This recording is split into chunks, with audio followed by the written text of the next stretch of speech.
Assalamualaikum warahmatullahi wabarakatuh. Di kesempatan kali ini, saya akan menjelaskan matematika kelas 8, yaitu statistika. Dimulai dari pengertiannya statistika, ada juga pembahasan tentang populasi dan sampel. Lalu yang kedua kita akan melihat tentang macam-macam bentuk penyajian data. Dan yang ketiga kita juga akan mempelajari tentang ukuran pemusatan data. Dimulai dari pengertian statistika. Ada juga pembahasan tentang populasi dan sampel. Statistik adalah ilmu yang mempelajari cara mengumpulkan, mengolah, menganalisis, menyimpulkan, dan menyajikan informasi atau data. Lalu selanjutnya adalah pembahasan populasi. Populasi itu adalah sekumpulan orang atau benda yang akan diteliti atau keseluruhan dari objek penelitian tersebut. Nah, lalu selanjutnya ada sampel. Sampel itu adalah sebagian dari populasi yang akan lebih dalam diteliti, atau sebagian kecil atau separuh dari bagian objek penelitian tersebut. Jadi sampel itu jangkauannya atau jumlahnya itu lebih sedikit daripada populasi. Nah, untuk lebih mengerti apa itu populasi dan sampel, kita akan melihat contoh dari populasi dan sampel. Salah satu contohnya adalah sekelompok mahasiswa sedang melakukan penelitian pemahaman siswa akan suatu pelajaran di suatu kelas pada suatu sekolahan. Sekelompok mahasiswa tersebut mengambil 10 murid dari 40 murid yang ada di kelas tersebut. Dalam hal ini, 10 anak tersebut adalah sampelnya, sedangkan populasinya adalah 40 murid kelas yang diteliti. Jadi bisa kita lihat bahwa sampel itu jumlahnya lebih sedikit daripada populasi. Karena sampel itu adalah sebagian kecil dari populasi. Selanjutnya kita akan melihat macam-macam bentuk penyajian data. Macam-macam bentuk penyajian data ini dibagi menjadi dua. Yang pertama itu adalah penyajian data dalam bentuk tabel. Contohnya seperti ini. Jadi penyajian datanya dalam bentuk tabel, ada keterangan. Kalau ada contoh keterangan cabang olahraganya dari bulu tangkis, sepak bola, renang, dan bola voli. Lalu di sampingnya juga ada kolom untuk keterangan banyak siswa yang mengikuti setiap cabang olahraga. Lalu yang kedua, ada penyajian data dalam bentuk diagram. Penyajian data dalam bentuk diagram dibagi menjadi 4. Yang pertama, ada diagram lingkaran. Contohnya seperti ini. Jadi penyajian datanya dalam bentuk lingkaran, dan di dalam gambar lingkaran itu terdapat datanya. Yang kedua yaitu diagram batang. Bentuknya seperti ini. Di sini di dalam contohnya yaitu ada data berat badan siswa kelas 4. Di bagian garis yang tegak terdapat keterangan data banyaknya siswa.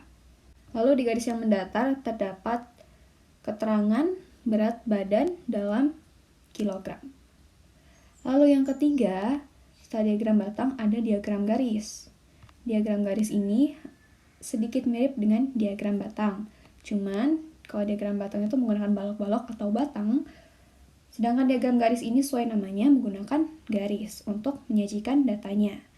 Di dalam contoh ini terdapat keterangan produksi dalam bentuk ton. Di garis yang mendatar terdapat keterangan buah-buahan yang diproduksi. Lalu yang keempat, yang terakhir adalah diagram gambar. Diagram gambar ini bentuknya mirip dengan penyajian data dalam bentuk tabel. Namun diagram gambar ini menggunakan gambar sebagai penyajian datanya. Dalam contoh menggunakan gambar mobil. Gambar mobil ini disesuaikan dengan keterangan jumlah yang ada di dalam tabel tersebut. Selanjutnya kita akan mempelajari ukuran pemusatan data. Dimulai dari mean atau rata-rata. Yang pertama, menentukan rata-rata atau mean suatu data. Apa itu rata-rata? Rata-rata atau mean adalah salah satu bentuk pemusatan data yang didapat dengan cara menjumlahkan seluruh data lalu dibagi dengan banyaknya data. Formulanya seperti berikut. M atau mean sama dengan sum of the terms, atau yang biasa kita sebut juga jumlah data, dibagi dengan number of terms, atau banyaknya data. Contoh soalnya seperti ini, yaitu hitunglah rata-rata atau mean dari data berikut. Langkah pertama untuk menjawab soal berikut adalah menjumlahkan seluruh data. Berarti kita akan menjumlahkan data-data yang di sini. Berarti ada 6 tambah 5 ditambah 9 ditambah 7 ditambah 8 ditambah 8 tambah 7 tambah 6. Lalu dibagi dengan jumlah datanya. Jumlah data yang tertera ada 1, 2, 3, 4, 5, 6, 7, 8.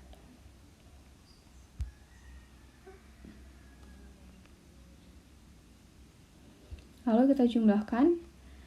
Setelah dijumlahkan, ternyata totalnya 56.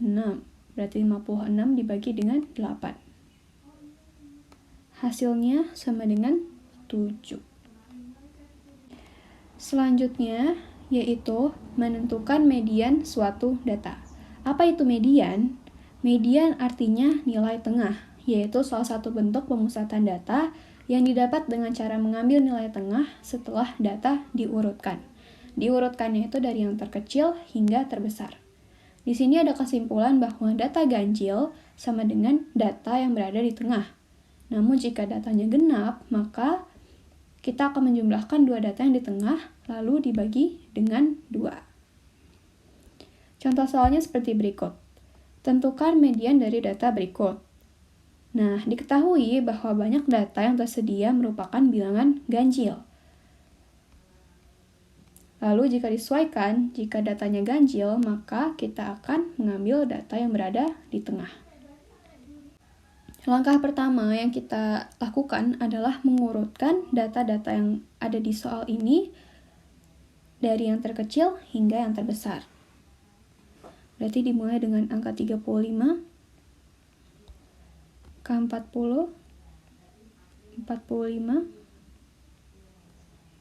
50, 65, 70, 70, 80, dan 90. Untuk mempermudah, kita akan melakukan metode mencoret, yaitu mencoret yang di depan, yang paling depan, dan yang paling belakang, seterusnya hingga kita menemukan angka yang di tengah. Berarti selanjutnya kita akan mencoret angka 35 dengan angka 90, angka 40 dengan angka 80, angka 45 dengan angka 70, angka 50 dengan 70. Nah, dengan metode coret ini kita bisa menemukan angka yang di tengah. Berarti angka yang di tengah adalah 65. Berarti mediannya sama dengan 65. Yang ketiga, kita akan menentukan modus suatu data. Apa itu modus? Modus adalah salah satu bentuk pemusatan data yang didapat dengan cara memilih data yang paling banyak muncul. Di sini ada kesimpulan juga, pada suatu data bisa jadi terdapat lebih dari satu modus. Bahkan, bisa juga data tersebut tidak memiliki modus sama sekali. Kita akan melihat salah satu contoh soalnya. Contoh soalnya seperti berikut. Tentukanlah modus dari data berikut. Berarti kita akan mengurutkannya dulu dari angka yang terkecil hingga angka yang terbesar untuk mempermudah kita menemukan modusnya. Berarti kita mulai dari angka 35, lalu angka 40, angka 40 lagi, angka 40 lagi, lalu angka 45, angka 50, angka 65, angka 70, angka 70 lagi, angka 70, lalu ada angka 80, dan terakhir angka 90. Setelah diurutkan, kita bisa membuat kesimpulannya. Seperti misalnya 35 ada hanya muncul satu kali. Lalu angka 40 muncul 3 kali. Angka 45 muncul hanya satu kali. angka 50 muncul hanya satu kali. 65 juga satu kali. Angka 70 muncul 3 kali. Angka 80 muncul satu kali. Dan yang terakhir angka 90 juga muncul hanya satu kali. Nah, di sini kita bisa simpulkan bahwa yang paling banyak muncul itu adalah angka 40 dengan angka 70. Berarti modusnya ada dua, yaitu angka 40 dan 70. Ini sesuai dengan kesimpulan yang ada di atas, yaitu pada suatu data bisa terdapat lebih dari satu modus. Yang keempat, kita akan menentukan jangkauan suatu data. Apa itu jangkauan? Jangkauan adalah selisih antara data terbesar dengan data terkecil. Contoh soalnya seperti ini. Hitunglah jangkauan dari data berikut. Berarti langkah pertamanya kita akan menentukan dulu nilai terbesar dengan nilai terkecil. Nilai terbesarnya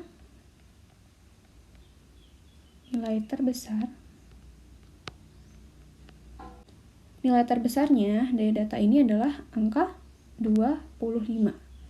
Jadi kita tulis angka 25. Lalu nilai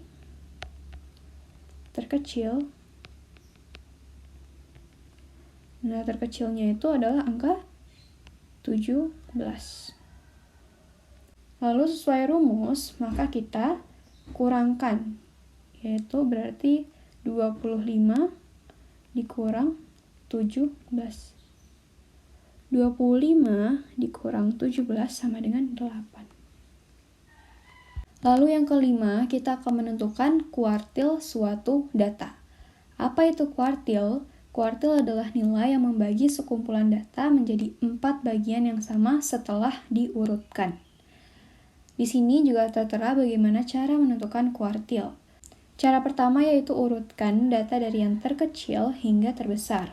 Lalu yang kedua, tentukan kuartil tengah atau mediannya.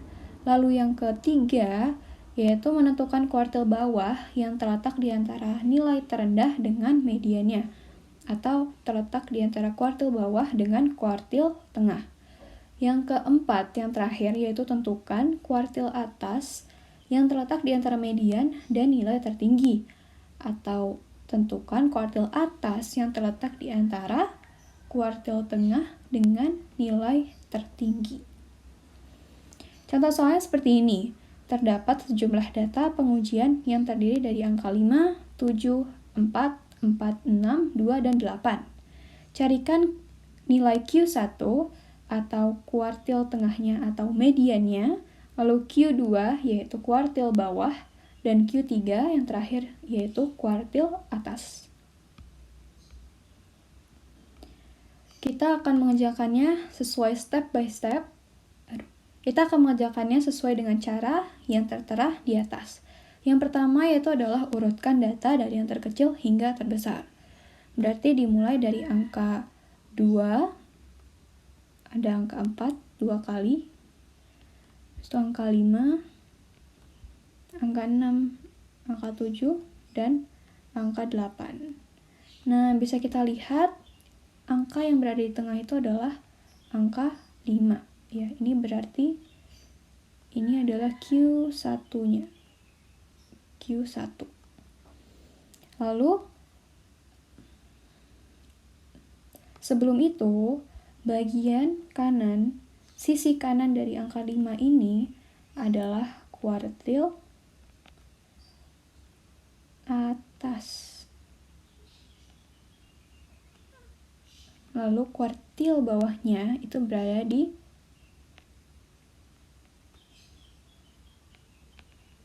di sisi kiri dari angka 5. Lalu selanjutnya kita akan menentukan kuartil bawahnya, yaitu angka yang terletak di antara nilai terendah dengan mediannya. Berarti kita melihat sisi kiri dari angka 5-nya ya, karena mencari kuartil bawah. Angka yang di antara nilai terendah dan mediannya itu adalah angka 4. Tadi kuartil 1-nya sama dengan 5, lalu kuartil 2-nya itu sama dengan 4. 4 ini, 4. Lalu kita akan menentukan kuartil atas, nah atau Q3 yang terletak di antara median dengan nilai tertinggi. Berarti bisa kita lihat bahwa Q3-nya atau kuartil atas itu adalah angka 7. Berarti di sini angka 7. Sudah. Berarti Q1-nya atau mediannya 5. Lalu Q2-nya atau kuartil bawahnya itu adalah 4. Dan yang terakhir kuartil atasnya atau Q3-nya itu adalah 7. Seperti itu. Selanjutnya, pembahasan yang terakhir yaitu menentukan jangkauan interkuartil suatu data. Apa itu jangkauan interkuartil? Jangkauan interkuartil adalah selisih antara kuartil atas dengan kuartil bawah. Jadi formulanya adalah kuartil atas dikurangi kuartil bawah. Contoh soalnya seperti ini. Terdapat sejumlah data pengujian yang terdiri dari angka 5, 7, 4, 4, 6, 2, dan 8. Contoh soal ini sama dengan contoh soal yang sebelumnya. Jadi bisa kita simpulkan bahwa Q3-nya atau kuartil atasnya, karena di sini didahulukannya kuartil atasnya ya, adalah angka 7. Lalu Q2-nya atau kuartil bawahnya yaitu angka 4. Berarti sama dengan Q3 dikurangi Q2. Berarti sama dengan 7 dikurangi angka 4. Sama dengan 3. Sekian pembahasan kita tentang bab statistika kelas 8. Semoga apa yang saya sampaikan dapat mudah dimengerti dan mohon maaf jika ada kesalahan. Wassalamualaikum warahmatullahi wabarakatuh.